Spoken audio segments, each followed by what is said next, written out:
Welcome to Vintage Variety.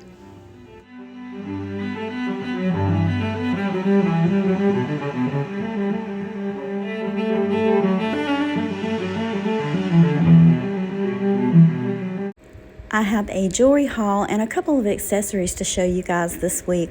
All of these items I purchased at one of my small local thrift stores. It's a thrift store that I like to shop at because all of the money does go to a women's shelter.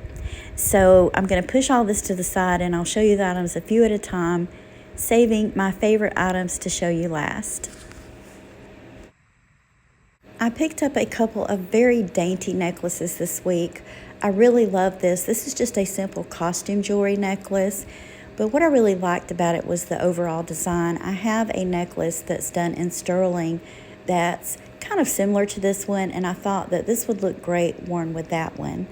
I think that it's a beautiful design. It kind of looks like a starburst, or it could be interpreted as being a snowflake.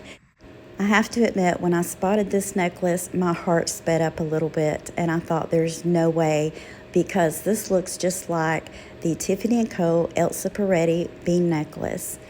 And I didn't really examine it that closely while I was in the thrift store, but when I got home and looked at it, I realized that it was a dupe. Just looking at the pendant and the way it's formed, it doesn't have any markings anywhere. I did test it, it's not sterling. So this is not the real thing, but it's a really good dupe, and I think it looks kind of cool. But you guys can let me know in the comments, and I'm also going to show you both of these necklaces layered together on the necklace stand. These two necklaces layer together rather well. Would I wear them together? Yeah, probably. I mainly wanted the starburst looking necklace to wear, as I've already mentioned, with one that I already own. But I think because both of these are silver tone, that they look really great. It would also look good to wear both of these together with maybe a longer silver tone chain. You guys let me know what you think in the comments. This next item is an accessory rather than a piece of jewelry. And way back when, I did do content showing my collection of vintage belts. And I talked a little bit about how they make great pieces of jewelry.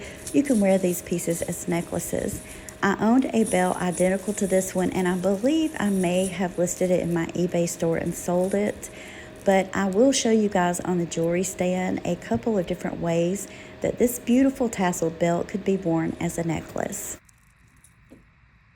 One really simple way to wear something like this as a necklace would be to simply wrap it around your neck, much in the same way you would a scarf.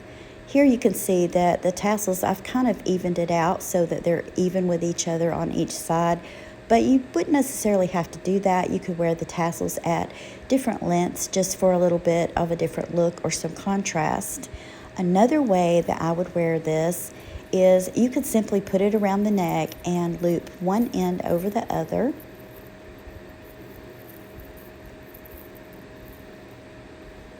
And you could wear it that way. So you guys may already know this, but I always like to share ideas with you guys, and I also like to share different ways that I like to wear jewelry. I also thrifted a few bracelets today, and I just love this sweet little pearl bracelet. These are faux glass pearls, and they're done in a very soft baby pink color. It has a gold tone fold over clasp, and this would look really good paired with a couple of chunky gold tone bangles. It would also look great worn with multiple strands of pearl necklaces. Another bracelet that I picked up is done in the Alex and Annie style. This is not an Alex and Annie bracelet, at least I don't believe it is. I don't see an Alex and Annie tag anywhere on it, but I did like the overall design of this. I know someone that collects Alex and Annie bracelets, so often when I run across them, I'll pick them up to give to that person, and I also like wearing them myself. Lots of cute little charms. We have the starfish, a mermaid, and then it has this little sentiment. So just a really cute little bracelet. This one has kind of like a different closure than the regular Alex and Annie bracelets, but I still thought it was a pretty cool looking bracelet. This next necklace really caught my eye because who doesn't love a vintage beaded necklace? And even better, this was a set. It had the earrings that matched it perfectly. And I don't know what you guys think about pieces like this, but I absolutely love them. And I really liked the unusual purple tone of this one. I'm going to show you this set together on the jewelry stands, and you can let me know what you think in the comment. Here are these two pieces together on the jewelry stands, and I've got to tell you guys, a lot of times I have worn pieces like this to work, and I have gotten tons of compliments on them, and amazingly from a much younger generation. I wore one necklace and earring set to work, and a younger person was telling me how much she loved it. She was asking me all types of questions about it, the era it was from. She had told me at the time I really loved that style of jewelry and that she was going to start looking for her own pieces. So just a really great find anytime you can run across these old vintage sets. I picked this next necklace up because it really took me back to the 1980s when this style of bib necklace was extremely popular. Now, I do own a couple of these necklaces, and both of mine are signed. This one is not, but I still thought it was a really cool find. And I remember back in the 80s wanting one of these necklaces so bad because everyone was wearing them. I still think it's relevant today, and I'm going to show you what it looks like on the necklace stand. Here is a look at this gorgeous bib necklace on the necklace stand, and I love the overall design of necklaces like this. It's kind of done like a chainmail, and then in the case of this one, it has all of these tiny little sequins attached to it.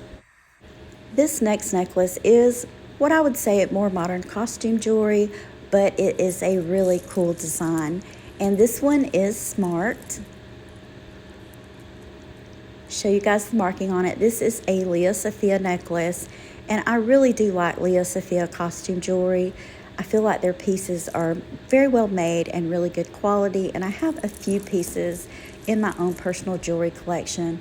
I just like the overall chunky look of this, the faux turquoise, and all of the different styles of beads. And I think that this would look really great worn as is or layered with other pieces. And I'm going to show you guys what it looks like on the necklace stand. Here's a look at this necklace on the necklace stand, and I did take it up in the back because, of course, the necklace stand is going to be a lot smaller.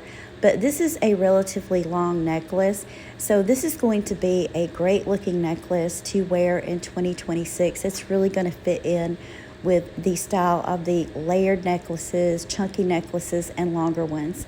You guys let me know what you think of this one in the comments, but I really do like this. I also picked up this Dainty little bracelet, and I really do like the style of this. It reminds me of some of those Kendra Scott pieces.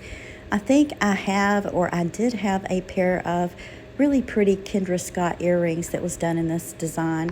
This is not a brand I'm familiar with, but regardless, I still thought it was a pretty cool looking bracelet. This would be a great bracelet to wear on its own. It could be layered with other gold tone bracelets or even a few bangles.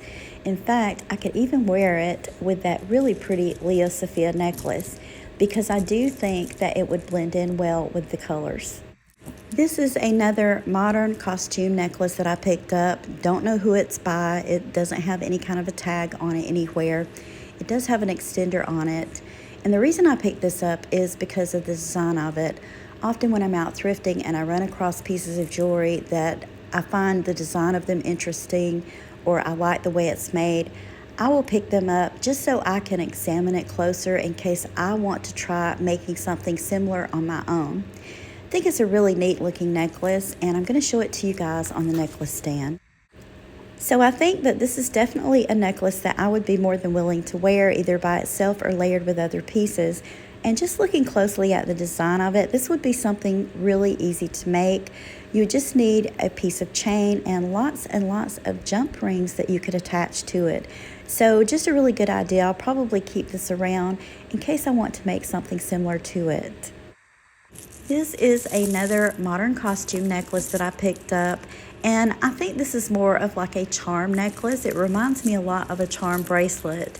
The reason I chose to go ahead and purchase this one is Valentine's Day is just around the corner, and this would be a great layering piece to wear during the month of February. Another thought I had is if I wanted to, I could take this necklace apart and I could turn it into some really cute charm bracelets. I could even take some of these hearts and turn them into individual necklace pendants. I'm not going to do that because I think this necklace looks great just as it is and a great piece to wear for Valentine's Day. I've doubled this necklace up on the necklace stand and I really like the way it looks. Because it is a relatively long necklace, I think it could be worn this way. I also think it would look good worn long and layered with other necklaces, maybe some gunmetal colored necklaces, especially if you have one that has a heart pendant on it. Speaking of Valentine's Day, I ran across these two little brooches and I absolutely love them. Look at the enameling on this green brooch and it kind of has a modernist look to it. I think my favorite out of the two is definitely the green one, but these would look really cute to wear during the month of February. I don't see any markings on either one of them. I don't think these are all that vintage. They're more modern, but they're still some really cool looking brooches. One thing that I don't usually pick up when I'm out thrifting are scatter pins. But in the case of this little frog scatter pin, I simply couldn't resist. I found him floating in a basket full of items. He is rhinestone encrusted and has red rhinestone eyes. I think he would look absolutely adorable attached to maybe the collar of a blouse. Another brooch that I picked up, and this is more modern Victorian revival, but I really did love the overall design of it, and I love the color of the cabochon in the center of it. This one is unsigned. I don't see any markings on it anywhere, but it's still a really pretty brooch, especially if you like that Victorian revival style. I also found this enameled butterfly brooch. This one is vintage, and I just love butterflies. Anytime I run across brooches or jewelry with butterflies on it, if it's in good condition, I usually like to pick those pieces up. Down to the last couple of items from my thrift haul. Hands down, my favorite item are these vintage sterling earrings. They do have quite a bit of patina on them. Some people like their sterling jewelry with a patina, and some people like to clean it, to each his own. I like them either way. And I'm going to try to zoom in and show you where these are marked. They aren't marked on the ear wire, which a lot of times earrings are. These are marked on the actual earring itself. And hopefully you guys can see that. It says 925, and I think that's ATIID. I'm not familiar with the maker's mark. If you guys know, you can let me know in the comments. My guess is that these were imported. A lot of really good sterling jewelry came out of Thailand in the 1980s, and that's probably what those are. Now, this is another accessory item, and are you guys seeing what I'm seeing? When I ran across this, I got really excited. Didn't take a lot of time to examine it. I went ahead and got it. I did have a backup plan for this. I thought, if it's fake YSL, I have a really nice YSL necklace that I like to wear.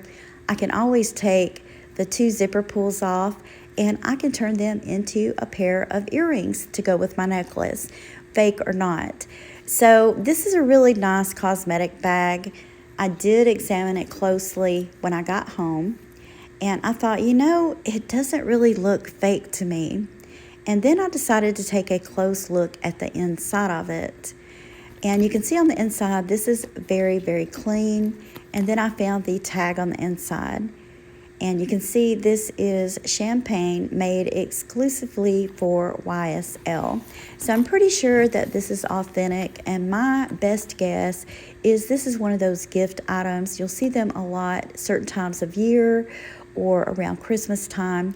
You can go into Macy's, and I know the Estee Lauder does it a lot. If you spend a certain amount of money, you have the option to purchase like a gift set, and a lot of times it'll be a cosmetic bag and it'll have perfume samples, makeup, things like that in it.